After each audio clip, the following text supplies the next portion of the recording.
like me, you might have been a bit disturbed to hear some news items recently. The Independent Inquiry for Child Sexual Abuse in the Church of England has implicated some key senior figures in the Church of England, people who've been harmed when they've come along to church, and some high-profile cases. You had John Smythe, the conservative evangelical Anglican clergyman who would beat the boys in his shed with his garden cane till they were bleeding, some of them thousands of times, to help them in their journey with Jesus. Or Ravi Zacharias recently, a reformed free church man from the sort of holiness movement, who was an international apologist. He was frequenting red light districts in Asia while he was pretending to write books, had hundreds of photos of naked women, would give money from the ministry to women to buy their favour, and in massage sessions on his own would court sexual favours and then lied about it and covered it up and bullied people and enforced silence within the organisation.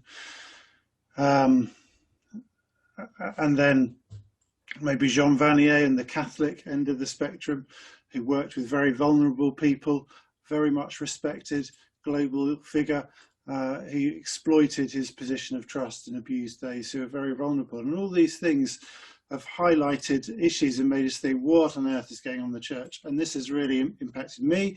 And as I've been sort of processing things from my own past as well, in terms of how some spiritual abuse has worked its way out and impacted me, I've really been struck and wanted to see what's going on. SPCK, a Christian publisher, organised an event on Thursday evening that I attended along with a couple of hundred others, just inviting some authors to contribute their thoughts. Why is this happening? What is it about our structures, our organisations, the way people have power and opportunity, the way celebrity is working, the place of male privilege in this? These are predominantly men who are perpetrating these abuses and crimes in the church.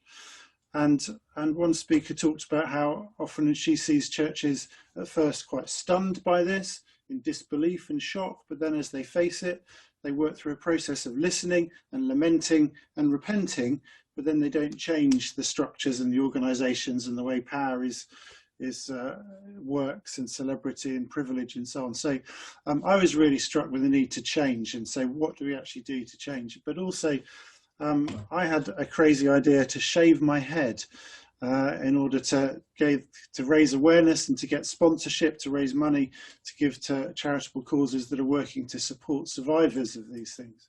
So I'm planning to do that a little bit ahead of my wedding season, so it has some time to grow back a little bit. So that's going to mean I'm going to be shaving my head in a couple of weeks, maybe 3 weeks.